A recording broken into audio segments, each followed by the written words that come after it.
What's up mga idol? Nagbabalik na ang brand new model Dominar 400. Aba mga idol, after year 2024, kala natin na hindi na makakabalik sa Pilipinas ang model na to.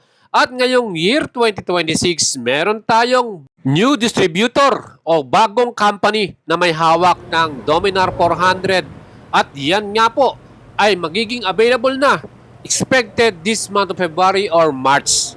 At ang kagandahan mga idols, meron tayong mga new color option. Dahil before ay talagang color black lang ang meron tayo.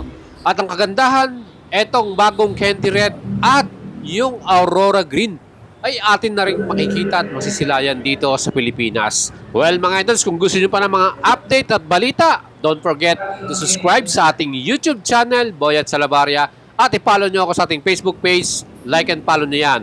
Ang bagong New Dominar 400 ay may bago din na presyo. SRP 208,888. Still very affordable at reasonable price yan. Ang bagong distributor nga pala ng Bajaj Dominar 400 ay Tri Motors. Sila din po ang distributor ng Bajaj 3-wheeler at bagong distributor ng KTM and Husqvarna Philippines. And all over the Philippines, meron silang mga planta o assembly plant. At dito nga sa Metro Manila, makikita mo yan sa Muntinlupa.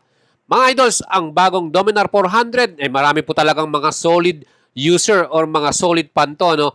Siyempre dahil itong ating sports cruising bike ay perfecto pang long touring, pang malayuang rides at siyempre maporma din plus quality din ang mga tech features. Ano nga ba ang difference ng 2026 model dito sa 2024 model na Dominar 400? Malaki po yung pagkakaiba rin nila. At ang pinaka-the best dyan, nagkaroon na siya ng traction control at meron na ring riding modes. So, naka-ride by wire na po ang 2026 new Dominar 400. Meron siyang 4 riding modes, sport, train, at meron ding off-road. O, di ba napakatindi? Same pa rin ang ating engine type, 373.3cc, single cylinder, 4 valves, liquid cool, fuel injected, 6-speed with slipper clutch, max power 39.3 horsepower at 35 Newton meters naman ang kanyang max torque. Ang kanyang pinaka-riding modes, meron tayong road, rain, sport, at off-road. At syempre, sabi ko nga sa inyo, naka-ride by wire na yan. Kaya talagang high-tech na ang ating bagong Dominar 400. Pagdating sa kanyang suspension, 43mm upside-down forks. Magandang handling natin yan at suspension natin. At syempre, yung kanyang perimeter frame na beam type, yan din po, napakatibay. Ang ating likuran naman ay gumamit ng monoshock, nitro gas charge, multi-step adjustable yung likuran natin. Kahit may passenger ka, ay talagang pwedeng-pwede at maganda. Actually, maganda po ang suspension ng ating Bajaj Dominar 400. Para naman sa ating stopping power, ang brake nito sa harapan, malaki yung disc brake niya, 320mm sukat, hydraulic at equipped to ng anti-lock braking system. Sa likod naman, ang disc brake nito may sukat na 230mm, hydraulic disc brake din to, at meron ding anti-lock braking system. Ang kagandahan dito sa ating new model na 2026, ito na po ay may bagong safety features, traction control system. Di ba napaka-solid na ng bagong Dominar 400? At yung ating tire, gumamit sila ng radial type, 110/70 by 17 inch ang ating front tire. Siyempre naka-alloy cast wheel. At sa likod naman may sukat na 150/60 by 17 inch. Tubeless din ito. Radial tire. At mga idol, pagdating po sa kanyang tire na ginamit, MRF tire pa rin to, Indian brand. No? Siyempre, ang Bajaj ay isa pong Indian company. Wheelbase natin ang sukat, 1,453mm. Talagang malapad tong ating Dominar 400. And ground clearance, 157mm naman. Mga idols, pagdating naman po sa ating bigat, yan din po ay tumimbang ng 192 kilograms. And ang Dominar 400, perfecto kahit meron kang passenger dahil split type ang kanyang upuan at makapal din yung kanyang foam. Yung saddle seat natin maganda.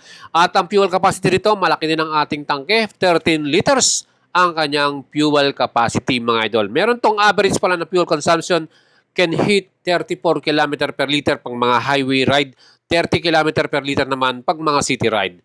And syempre, meron din tayong mga accessories dito, gaya ng handguard, windscreen, yung engine guard, crash guard, ano? Kaya maganda to.